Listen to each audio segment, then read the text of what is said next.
Los refrigerantes actuales los dividimos en 4 grupos. Uno de ellos son los compuestos puros. Los compuestos puros son los gases refrigerantes que solamente tienen un solo tipo de moléculas. Tal es el caso del R11, del R12, del R134A. Las fugas en un sistema de refrigeración no alteran su composición. De ahí siguen las mezclas azeotrópicas. Las mezclas azeotrópicas se componen de 2 moléculas. También tienen la misma composición en fase líquida que en fase gaseosa. Las fugas no alteran su composición. Y aquí empiezan en el número 5, la serie 500, desde 501, 502. Los terceros son las mezclas azeotrópicas. Aquí aparece el número 4 y aquí ya están formados por 2 o más tipos de moléculas. Y aquí las fugas se alteran su composición. Los ejemplos que tenemos, el R401, 401B, 409A. Los cuartos son las mezclas casi azeotrópicas. Aquí, a diferencia de las azeotrópicas, es que el deslizamiento de temperatura que tienen es muy pequeño. ¿Qué es el deslizamiento? Tenemos aquí en nuestra gráfica el punto de burbuja y el punto de rocío. Nosotros estamos acostumbrados a trabajar con gases como el R134A, que son compuestos puros y que no varían la temperatura durante el proceso de evaporación, a diferencia de las mezclas azeotrópicas, que sí se separan, tienen una variación, y a eso nosotros le llamamos deslizamiento de temperatura. Son gases que no trabajan a temperatura constante debido a que es una mezcla. Son 3 gases refrigerantes independientes uno del otro, y entonces por eso tenemos el deslizamiento de temperatura, que generalmente lo vamos a tener en la parte del inicio del arranque del sistema de refrigeración. Conforme se va estableciendo la temperatura, este deslizamiento tiende a disminuirse. Aquí tenemos, por ejemplo, una de las láminas. Imagínense que son 3 cilindros de gas refrigerante. Uno de ellos es el 134A, el siguiente es el R507, el siguiente es el R409A. El 134A solamente tiene un solo tipo de moléculas, por eso solamente tiene un solo color. El R507 tiene de 2 tipos, pero aquí se separan en pares. Por eso cuando presenta fugas en un sistema de refrigeración, no se nos altera la composición. Y el R409A, este tiene ya 3, pero son 3 gases refrigerantes independientes uno del otro. Si llegamos a tener fugas, su composición, una es en fase líquida y su composición es diferente en fase gaseosa. Este tipo de gases refrigerantes se deben de cargar siempre en fase líquida. Los gases puros o los gases azeotrópicos los vamos a poder cargar como siempre, en fase gaseosa o en fase líquida. Pero los azeotrópicos los deberemos de cargar todos en fase líquida. Y como se ve, todos los que empiezan en 4 se deben de cargar en fase líquida. De lo contrario, se nos puede fraccionar el gas. De hecho, cuando cargamos este tipo de gases refrigerantes, la recomendación es que le coloquemos un pivote en la válvula de carga para que nos sirva como elemento de expansión y nos ayude a amortiguar un poco la presencia de refrigerante líquido que vamos a estar cargando al sistema, ya que esta nos puede ocasionar que se nos desplace el aceite del cárter del compresor y se nos atore en nuestro equipo por inundación, o si lo hacemos muy rápido podemos ocasionar hasta un golpe de líquido en el compresor, dañándolo. ¿De dónde vienen los números?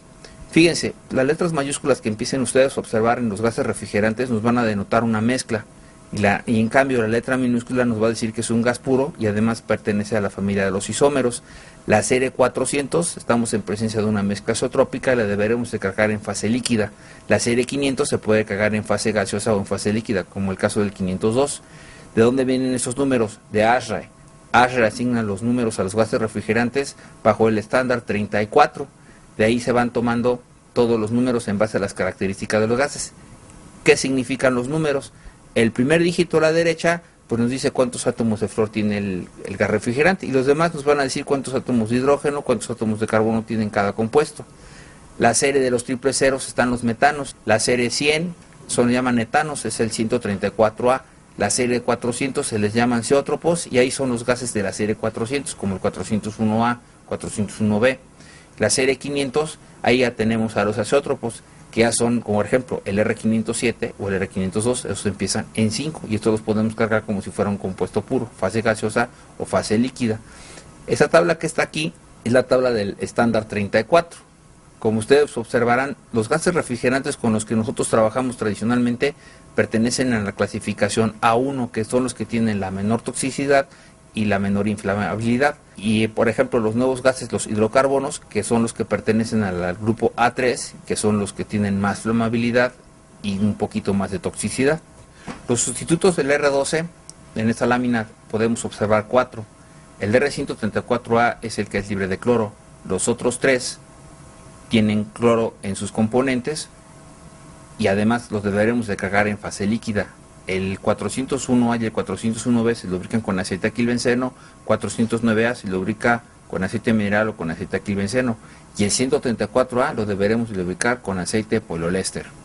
En el caso del 409A, 401B y 409A, los deberemos de cargar siempre en fase líquida por pertenecer a la serie 400, y además que en este caso es muy fácil hacer la actualización. En el caso del 134A no es recomendable que si nosotros tenemos un compresor en R12 lo queramos actualizar a R134A, porque el proceso va a ser muy difícil y siempre vamos a tener contaminación cruzada ocasionada porque vamos a traer los lubricantes revueltos en el sistema. Podemos ocasionar que nuestro compresor se nos desviele. Cuando queramos hacer una actualización de esas características, lo mejor será comprar un compresor de 134A, darle un barrido al sistema e instalar el 134A. Como ustedes verán, los gases refrigerantes nuevos tienden a tener cada vez la presión más elevada. Por eso siempre que hagamos una actualización tenemos que tomar siempre como referencia nuestra hoja de seguridad de los gases refrigerantes, debido a que, por ejemplo, aquí ven en el caso del 409A, la presión ya se eleva demasiado. Nosotros arrancamos en una actualización de R2 a 157 PSI y podemos terminar en 197 si le metemos el 409A. Por eso la recomendación es siempre tratar de buscar, leer en nuestra hoja de seguridad cuál es el gas que nos va a ocasionar el mejor efecto parecido al que tenemos con R12 para hacer nuestra sustitución. En el caso del 502, aquí tenemos un poquito más de opciones. Al igual tenemos nuestras mezclas 402A, 402B, 408A, que podemos lubricarlos con aceite alquilbenceno. El 408A lo podremos lubricar con aceite alquilbenceno o aceite mineral. Y en el caso del 404A y el 507, estos gases, por ser libres de cloro, los tendremos que lubricar con lubricante poliéster. El 404 es una mezcla azeotrópica que lo tendremos que cargar siempre en fase líquida, y el 507 lo vamos a poder manejar como si fuera 502, lo vamos a poder cargar en fase gaseosa o en fase líquida. El 402A y el 402B los podremos lubricar con alquilbenceno. El 408A puede incluso trabajar con aceite mineral o aceite alquilbenceno, y aquí es muy fácil hacer la actualización. Como en el caso anterior, los gases nuevos tienden a trabajar cada vez con la presión más elevada. Por ejemplo, si estamos sustituyendo de 502 por un gas nuevo, fíjense, pasamos de 282, con 404A estaremos en 311, y con el 507 ya estaremos arriba en 321, ya todos los gases nuevos tienden a subir la presión de la descarga.